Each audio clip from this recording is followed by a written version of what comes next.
Sir मैंने दिसंबर 2020 में CA के एग्ज़ाम दिए थे बट मैं क्लियर नहीं कर पाया, प्लीज़ मुझे सजेस्ट कीजिए कि मुझे अब क्या करना चाहिए, क्या मुझे कंटिन्यू करना चाहिए या फिर मुझे छोड़ देना चाहिए। ये बहुत सारे बच्चों के मन में इस टाइम क्वेश्चन चल रहे होंगे जिन्होंने नवंबर और दिसंबर 2020 में सीए फाउंडेशन के, सीए इंटरमीडिएट के एग्ज़ाम दिए थे और उनका रिजल्ट जो है 8 फरवरी 2021 को आ चुका है, डिक्लेयर हो चुका है। और जिन बच्चों का रिजल्ट क्लियर नहीं हुआ उनके दिमाग में बहुत सारी दुविधाएं चल रही हैं कि क्या मुझे अब सीए फाउंडेशन दोबारा देनी चाहिए, जिन बच्चों ने सीए फाउंडेशन के एग्ज़ाम दिए हैं, ठीक है, और जिन बच्चों ने इंटरमीडिएट के एग्ज़ाम दिए थे ग्रुप 1 या ग्रुप 2, ठीक है, उनका पहली बार या दूसरी बार या तीसरी बार भी क्लियर नहीं हो पाया। वो बच्चे सोच रहे हैं कि क्या अब मुझे कंटिन्यू करना चाहिए या फिर क्विट कर देना चाहिए, छोड़ देना चाहिए, तो ये मेरे बस की बात नहीं है। बहुत सारे बच्चों के मन में, खास करके स्पेशली फाउंडेशन वाले बच्चों के मन में ये क्वेश्चन आ रहा होता है कि भाई मैं फाउंडेशन में ही क्लियर नहीं कर पाया, मैं सीए फाउंडेशन में ही फेल हो गया, तो क्या मैं इंटरमीडिएट और फाइनल जैसे लेवल को फेस कर पाऊंगा। तो बहुत ज़्यादा नेगेटिविटी हमारे दिमाग में आ जाती है, बहुत ज़्यादा डर, घबराहट, बहुत ज़्यादा हम अपने आप को नालायक समझने लग जाते हैं, ठीक है ना। पर मैं इस लेक्चर में आपको बताना चाहूँगा, इस वीडियो में आपकी हेल्प करने के लिए मैं यहाँ पर आया हूँ। मेरा नाम है सीए संदीप अरोड़ा, ठीक है, मैं सीए और सीएस क्वालिफाइड हूँ, ठीक है। अब देखिए, मैं आपकी प्रॉब्लम को जरूर समझ सकता हूँ क्योंकि मैं भी एक सीए हूँ और सबसे बड़ी बात मैं बता दूँ, मैंने भी आपकी आप ही की तरह फेल का फेस देखा हुआ है, ठीक है जी, फेल का दुख झेला हुआ है, इसलिए मैं आपके दुख को अच्छी तरीके से समझ सकता हूँ कि आप फाउंडेशन में तो नहीं मैंने अपना देखा, इंटरमीडिएट में देखा हुआ है एक बार।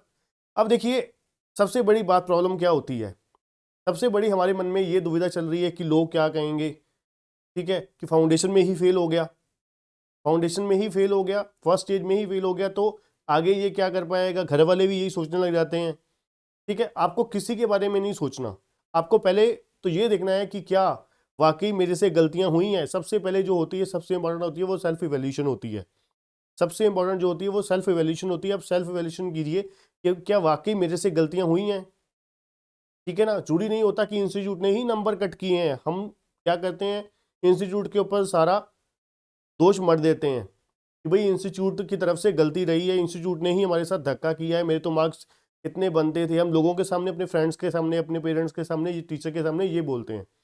पर आपको भी देखना चाहिए कि क्या मेरे से कुछ मिस्टेक्स हुई हैं जिसकी वजह से इंस्टीट्यूट को मार्क्स काटने का मौका मिला है। अब देखिए, चाहे हम भी एग्ज़ाम देते थे, मैं अपने टाइम पे एग्ज़ाम देता था, तो जब रिजल्ट क्लियर नहीं हुआ मेरा, तो मैंने देखा कि मेरे से क्या गलतियां हुई हैं, कौन कौन से एरियाज है जहां पर इंस्टीट्यूट को मार्क्स कट करने का मौका दिया है मैंने खुद, ठीक है ना। क्या मेरी हैंडराइटिंग में कोई प्रॉब्लम रह गई है, ठीक है, क्या मेरी जो एग्जाम में अटेम्प्ट थी, अटेम्प्ट में कोई प्रॉब्लम रह गई है, अटेम्प्ट मैंने कम कर पाया जिसकी वजह से इंस्टीट्यूट जो है मार्क्स मेरे पूरे नहीं बन पाए जितने मैंने सोचे थे, ठीक है, जितनी मेरी प्रिपरेशन थी, ठीक है ना। क्या मेरे पास कोई जो प्रेजेंटेशन देनी चाहिए थी अच्छी, जो एक्सपेक्टेड होती है स्टूडेंट से सीए इंस्टीट्यूट की, क्या उसमें कहीं मेरी कमी तो नहीं रह गई।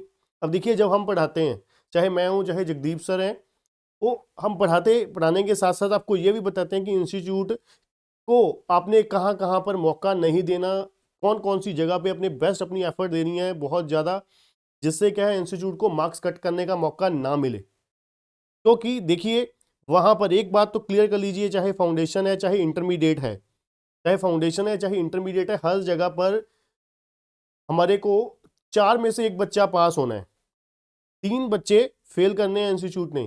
तो वो ढूंढ रहे होते हैं कि फेल करने वाले या फेल जिन्होंने रास्ता छोड़ा हुआ है, स्कोप छोड़ा हुआ है, स्पेस छोड़ी हुई है फेल होने की, उन बच्चों को ढूंढ रहे होते हैं इंस्टीट्यूट, ठीक है ना।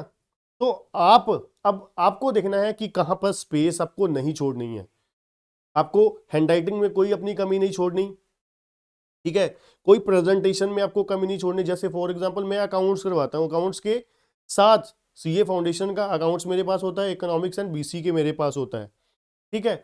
अब सीए फाउंडेशन में मेरी पूरी कोशिश होती है कि मैं आपको बताता हूँ कि स्टेप बाय स्टेप की फाउंडेशन में भी, आगे जाके इंटरमीडिएट में भी आपको अकाउंटिंग में स्पेशली क्या करना है, वर्किंग नोट्स ज़्यादा से ज़्यादा देने हैं, अच्छे से अच्छे तरीके से आपको बेस्ट लगा के हर वर्किंग जो कैलकुलेशन जो है आपको दिखानी है, जिससे इंस्टीट्यूट के पास मौका ही ना रहे। अगर 10 नंबर का क्वेश्चन है, आपको इतने अच्छी तरीके से कैलकुलेशन दिखानी है, सिर्फ और सिर्फ ये नहीं कि आंसर निकल गया आपका, trading profit and loss account आ गया, इनकम एंड एक्सपेंडिचर अकाउंट बना लिया, एनपीओ में आपने बैलेंस शीट बना ली, हो गया काम।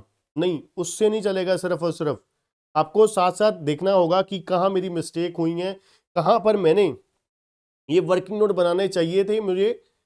अब आप खुद सोचिए ना, जब आप मान लीजिए किसी का सॉल्यूशन चेक कर रहे होते, कोई क्वेश्चन है, सॉल्यूशन के नीचे, सॉल्यूशन के साथ सॉरी वर्किंग नोट्स होते हैं कुछ। अब वर्किंग नोट्स हमारी किस लिए हेल्प करते हैं कि भैया 2 + 2 4 कहाँ से हुए हैं। आपने बैलेंस शीट में 4 रुपए लिखे हुए हैं, मान लीजिए, वो 4 रुपए कहाँ से आए हुए हैं वो पता तो लगना चाहिए। वो 4 रुपए कैसे बने हैं वो आपको बताना तो पड़ेगा ना, कहीं ना कहीं। तो वही कैलकुलेशन के ही मिस्टेक, गलतियों के आपके इंस्टीट्यूट मार्क्स काटता है। इस चीज को मानिए कि कहीं ना कहीं हमारे से ही गलती रही है। आप ये अगर मान के चलोगे ना, हाँ गलती मेरी तरफ से, मेरी एंड से ही रही है, तो फिर आपको आगे जाने से कोई नहीं रोक सकता, कोई जरूरत नहीं है क्विट करने की।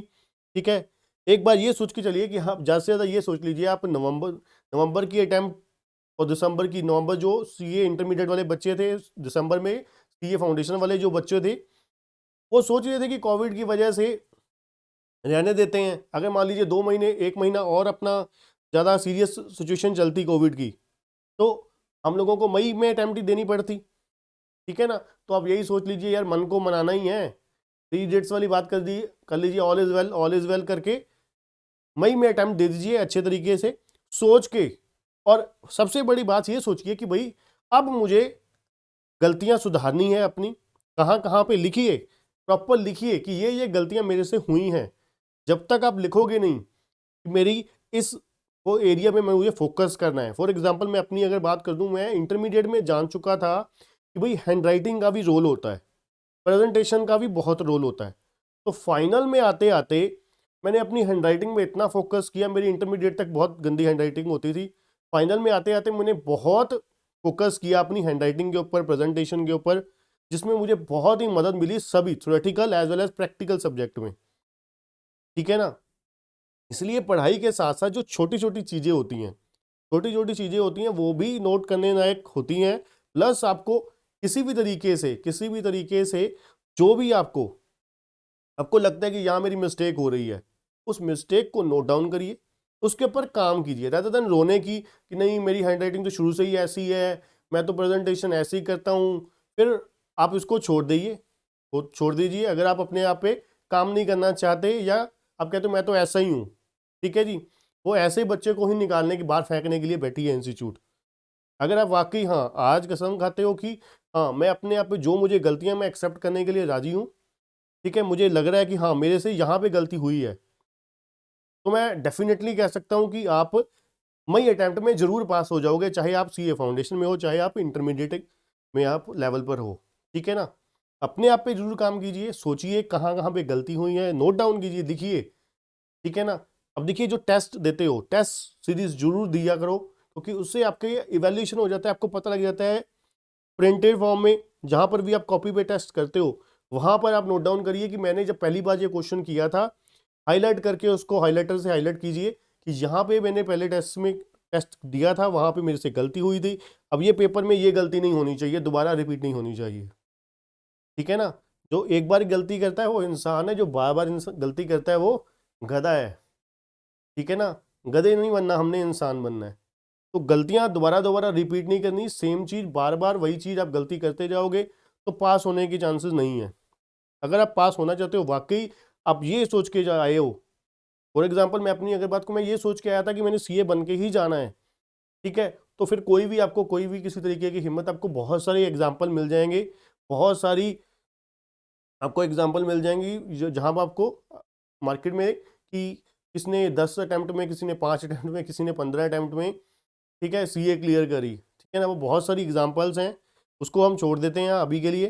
ठीक है ना, बस आप ये सोच के चलिए कि मुझे सीए बन के ही बाहर निकलना है यहाँ से हर हालत में, तो आप इंस्टीट्यूट या कोई भी आपको भगवान भी नहीं रोक सकता सीए बनने से। ठीक है ना, तो अगर आपको कुछ डाउट है, किसी तरीके का कुछ क्वेश्चन है, आप कमेंट बॉक्स में जाके क्वेश्चन पूछ सकते हो। ठीक है, अगर आप सीए फाउंडेशन या सीए इंटरमीडिएट की किसी तरीके की कोचिंग लेना चाहते हो, टेस्ट सीरीज ज्वाइन करना चाहते हो, तो आप नीचे दिए गए नंबर पर व्हाट्सएप कर सकते हैं, ठीक है। तो हम अपना पूरा सिस्टम आपको बता देंगे किस तरीके से हम लोग काम करते हैं, ठीक है।